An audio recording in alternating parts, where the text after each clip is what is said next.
மாசி மாதத்திற்கான இந்த ஒரு மாதத்திற்கான பலன்களை தான் பார்க்க போகிறோம். மிதுன ராசியில் மிதுன லக்னம் சார்ந்த நபர்களுக்கு பாக்யஸ்தானம் நல்லா இருக்குது. பாக்யஸ்தானம் நல்லா இருக்குன்னா உங்களுக்கு என்ன ஓடுமோ அது நடக்கும். பாக்யம்னா என்ன? லக்குன்னு அர்த்தம். அந்த லக்கு உங்களுக்கு ரொம்ப நல்லா ஹெல்ப் பண்ணக்கூடிய ஒரு நிலைமைகள் இருக்கிறது.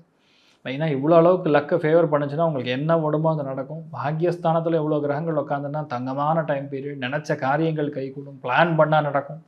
பெரிய பெரிய பிரச்சனைகள் எல்லாமே ஓயக்கூடிய ஒரு நிலைமைகளில் தான் நீங்கள் இருக்கீங்க. மனோதிடம் நல்லா இருக்குது, சங்கல்பம் நல்லா இருக்குது, புதிய விஷயங்கள் எல்லாமே கைகூடும். நிறைய பேர் ஆலயங்களுக்கு கும்பாபிஷேகம் செய்யக்கூடிய வாய்ப்புகள், உங்கள் ஆலயம் கட்டக்கூடிய வாய்ப்புகள், ஆலயத்திற்கு நிலம் கொடுக்கக்கூடிய வாய்ப்புகள், நிறைய பேர் உங்கள் சொந்த ஊரில் சொந்த கிராமத்தில் இருக்கக்கூடிய கோவிலுக்கு போயிட்டு வருவீங்க, தீர்த்த யாத்திரைகளுக்கு போயிட்டு வருவீங்க, ஆண் குழந்தை பிறக்கும், வாரிசாக ஆன்சிஸ்ட்ரல் சம்மந்தப்பட்ட எந்த ஒரு புண்ணியமாக இருந்தாலும் இப்போ உங்களுக்கு சேரும்.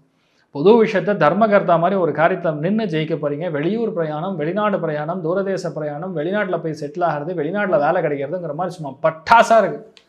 மிதுனத்துக்கு மாசி மாதம் முழுக்க சந்தோஷமும் பொருளாதார ஏற்றமும் சந்தோஷமும் இருக்கும். வேலையில் மட்டும் பத்திரம். வேலையில் பத்திரம். எல்லாம் நல்லாயிருக்கும். நல்லா சுற்றிட்டே இருப்பீங்க. ஜாலியாக போய் ஆஃபீஸில் வேலை மட்டும் பார்க்காம மற்ற விஷயங்கள் எல்லாம் பண்ணிகிட்டு இருப்பீங்க. அதனால் வேலை ஒரு சில பேருக்கு இடையூறுகள் வரக்கூடிய வாய்ப்புகள் இருக்குது, கவனம் தேவை. ஆனால் ஃபேமிலி மட்டும் செம்மையாக இருக்கும். எல்லாமே சந்தோஷத்தை கொடுக்கும். சந்தோஷங்கிறது 90, வேலை சம்மந்தப்பட்ட பொருளாதாரம் சம்மந்தப்பட்ட விஷயங்கள் 60. நீங்கள் கொஞ்சம் கவனமாக இருக்கணும். மெயினாக என்ன பண்ணலாம்? பக்கத்தில் இருக்கக்கூடிய கிருஷ்ணர் கோவிலுக்கு, பெருமாள் கோவிலுக்கு போய் துளசி தீர்த்தம் சாப்பிட்டு வர்றது பெரிய ஏற்றத்தை கொடுக்கும். மாசி மாதத்தில் மெயினாக பார்த்தீங்கன்னா 15ஆம் தேதி சிவராத்திரி. ஸோ சிவனை வழிபாடு செய்வது, சிவனுக்கு அபிஷேக ஆராதனைகள் செய்வது, இரவு நேரம் கண்மொழித்து சிவனுக்கு நாம் செய்யக்கூடிய தொண்டு பெரிய அளவுக்கு நமக்கு திருப்தி கொடுக்கும். கர்மா எதுவாக இருந்தாலும் நிவர்த்தி ஆகும்னா சிவனுக்கு நாம் கண்டிப்பாக ஆராதனைகள் செய்வது, லிங்காஷ்டகம்னு சொல்லுவோம். அதை நம்ம படிக்க அந்த ஒரு நாள் மட்டும் கிடையாது, இந்த வருஷமே ரொம்ப சந்தோஷமாக இருக்கும். அதே மாதிரி ரொம்ப முக்கியமாக பார்த்திங்கன்னா இந்த ஒரு மாதம் மாசி மாதத்தில் 24ஆம் தேதியிலிருந்து பஞ்சகிரக சேர்க்கை அப்படின்னு ஏற்பட போகிறது. பஞ்சகிரக சேர்க்கை அப்படின்னா என்ன அப்படின்னா 5 கிரகங்கள் சேருது. அது கிட்டத்தட்ட 17ஆம் தேதிக்கு ஏற்படக்கூடிய கிரகணம். மார்ச் மாதம் 3ஆம் தேதி சந்திர கிரகணம். நம்ம இந்தியாவில் எல்லா இடத்துலையும் தெரியும். அதனால் எல்லாருமே சேஃபாக இருக்கணும். மெயினாக அரசியல்வாதிகள், சினிமா பிரபலங்கள், பொதுவாக பிரபலங்கள், எல்லா விதமான கவர்மெண்ட் ஆட்களும் சரி, மீடியா ஆட்களும் சரி, மருத்துவர்களும் சரி, பெரிய பெரிய கிளப்பிங் பிஸ்னஸ் பண்ணுறவங்க, சூதாட்ட விடுதிகள் நடத்தக்கூடியவங்க, எல்லா இடத்துலையும் ரெய்டு, எல்லா இடத்துலையும் அரெஸ்ட்டு. அதாவது எப்படி வரும்னா, அரசியல்வாதிகள் செய்திருக்கக்கூடிய லீலைகள், ஒரு ப்ரொஃபஸர் செய்திருக்கக்கூடிய லீலைகள், யூனிவர்சிட்டியில் நடந்திருக்கக்கூடிய சம்பவங்கள், அநாகரிகமான சம்பவங்கள், மிகப்பெரிய கோவில்களில் நடந்திருக்கக்கூடிய அசம்பாவிதங்கள், தலைமை பண்பு இல்லாத நபர்கள், தலைமைச் செயலகத்தில் நடந்திருக்கக்கூடிய அசம்பாவிதங்கள், நிறைய ஆடியோ வீடியோ டேப்பு அது இதுன்னு ரொம்ப கன்றாவியாக இருக்கும் மாசி மாதம் முழுக்க. அதே மாதிரி நிறைய flight crash, space station, launching pad என்ன சொல்லுவோமோ அது, அதே மாதிரி பெரிய பெரிய ரகசியங்கள் எல்லாமே வெளியே வரக்கூடிய ஒரு நிலைமைகள் தான் இந்த மாசி மாதம் இருக்க போகிறது. எல்லா இடங்கள்லையும் நடந்திருக்கக்கூடிய அநியாயம் அக்கிரமங்கள்லாம் வெளியே வரும். ஒரு மனிதன் வெளியிடக்கூடிய ஒரு நிலைமைகளில் தான் இது இருக்குது. அதனால் பொதுவாகவே மினிஸ்டர் லெவலில் இருக்கிறவங்க, எந்த இடத்தில் நீங்கள் எந்தெந்த இடங்களில் ரொம்ப பிரபலமாக இருக்கீங்களோ, செலிப்ரிட்டியாக இருக்கிறவங்க, பொதுவாகவே வீட்டு தலைவர்கள் வரைக்கும் கவனமாக இருக்கணும். இந்த மாதிரி இருக்கும்போது ஹெட் குவார்ட்டர்ஸ்ன்னு சொல்லுவோம்.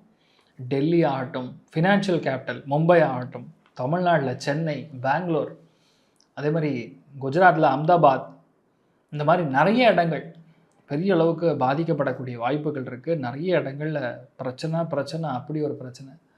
கனிம வள சுரங்கங்களில் பயங்கரமான பிரச்சனை ஏற்பட்டுன்னு கால் பண்ணி அரெஸ்ட் பண்ணுவாங்க. நிறைய அரெஸ்ட்லாம் நடக்கும். நிறைய பேர் காணாமல் போயிடுவாங்க. சில பேர் என்ன சொல்கிறது, தேவையில்லாத விஷயங்களில் போய் மாட்டிக்கிற மாதிரி விஷயங்கள் நடக்கும். நிறைய பேர் ரிசைன் பண்ணிட்டு போயிடுவாங்க. சில பேர் இந்த உலகத்தை விட்டே போயிடுவாங்கங்கிற மாதிரி நிலைமைகள் இருக்குது. இன்னும் பெரிய பெரிய ரிவார்ட்ஸ்லாம் வின் பண்ண நபர்கள்லாம் இந்த மாதிரி பிரச்சனைகளில் மாட்டிக்கக்கூடிய வாய்ப்புகள் ரொம்ப அதிகமாக இருக்குன்னு சொல்லலாம். அதில் மெயினாக தமிழ்நாடு லெவலில் பார்த்திங்கன்னா சிவகங்கை, தேவக்கோட்டை, ராணிப்பேட்டை, தூத்துக்குடி, நெல்லை, நாகர்கோவில், செங்கல்பட்டு, அதே மாதிரி ஒரு பெரிய சிவஸ்தலத்தில் ஒரு பெரிய பிரச்சனையாக, அதாவது ஒரு பூதாகரமான ஒரு பிரச்சனை, அரசியல் மேடை அரசியல் கூட்டத்தில் ஏற்படக்கூடிய பெரிய பிரச்சனை, அதாவது தப்பான விஷயங்கள் வெளியே வருவதுங்கிற மாதிரி இந்த மாதம் முழுக்க உங்களுக்கு சுவாரஸ்யத்துக்கு பஞ்சம் கிடையாது, நியூஸுக்கு பஞ்சம் கிடையாது. ஆனால் நிறைய பொதுமக்களுக்கு ஒரு பாசிட்டிவான ஒரு மாதமாக இருக்கப்படுது. யார் யாருக்கு பாசிட்டிவ் ஜாக்பாட் அப்படின்னு சொன்னால் 100% நான் சொல்லக்கூடியது கும்பராசி நண்பர்களுக்கு, துளாராசி நண்பர்களுக்கு, மிதுன ராசி நண்பர்களுக்கு இந்த மாசி மாதம் ரொம்ப அற்புதமான மாதமாக இருக்கப்படுது. மேஷராசி, சிம்மராசி, தனுசு ராசி நண்பர்களுக்கும் பெரிய வெற்றியை கண்டிப்பாக கொடுக்கும். நிறைய பேருக்கு பிரச்சனையெல்லாம் சால்வ் ஆகும். இவ்வளோ நாள் வெயிட் பண்ணுறது பிரச்சனை இப்போ தான் சால்வ் ஆகுது அப்படின்னு. அதாவது இன்னைக்கு பார்த்தீங்கன்னா ராவணாசுரன் தன் பையனுடைய ஜாதகத்தில் நவகிரகங்களுமே 11ஆம் இடம் லாபஸ்தானத்தில் உட்காந்துருக்கணும்னு சொல்ல, சனியுடைய லீலைகளால் 12ஆம் இடம் சனி போகிறதுனால அவருடைய பையனுக்கு அற்ப ஆயுளாக அமைஞ்சுதான். இந்த காலகட்டங்களில் பார்த்தீங்கன்னா எக்ஸாக்ட்லி தி சேம் சுச்சுவேஷன். 5 கிரகம் பஞ்ச கிரகமும் போய் லாபஸ்தானத்தில் உட்காந்துருக்கிறது. மேஷத்துக்கு அதிர்ஷ்டம், மிதுனத்துக்கு பெரிய லக்கு, அதே மாதிரி பார்த்தீங்கன்னா சிம்மத்துக்கு ஜாக்பாட். யாருக்குன்னா அவங்களோட வாழ்க்கை துணைக்கு ஜாக்பாட். அதே மாதிரி துலாத்துக்கு அதிகார தோரணை மிக்க பதவிகளும் கிடைக்கும். பெரிய பெரிய இடங்கள்லாம் ரீச் ஆகிற அளவுக்கு உங்களுடைய பெயர் புகழ் அந்தஸ்து மாறும். அதே மாதிரி பார்த்தீங்கன்னா தனுசு ராசி நண்பர்களுக்கு வேண்டான்னு சொன்னாலும் மினிமம் உங்கள் பிரதர்ஸ் எல்லாரும் ஒன்று கூடுவீங்க, நிறைய பிரச்சனைகள் சால்வ் ஆகும், 2-3 ஆஃபர் கையில் வச்சுருப்பீங்க. கும்பத்துக்கு தலைமை பீடம், கும்பாபிஷேகம், கோவில் கும்பாபிஷேகம், இந்த மாதிரி விஷயங்கள்லாம் நடக்கக்கூடிய வாய்ப்புகள். கும்பகோணத்தில் நடக்கக்கூடிய மிகப்பெரிய விஷயங்கள் எல்லாமே இந்த காலகட்டங்களில் வெளியே வரும். ஸோ இந்த மாதிரி நிறைய ராசிகளுக்கு நல்ல பலன்கள் இருக்கிறது. மற்ற ராசிகளுக்கு எல்லாருக்குமே பொருளாதாரத்தில் முன்னேற்றத்தை கொடுக்கும்.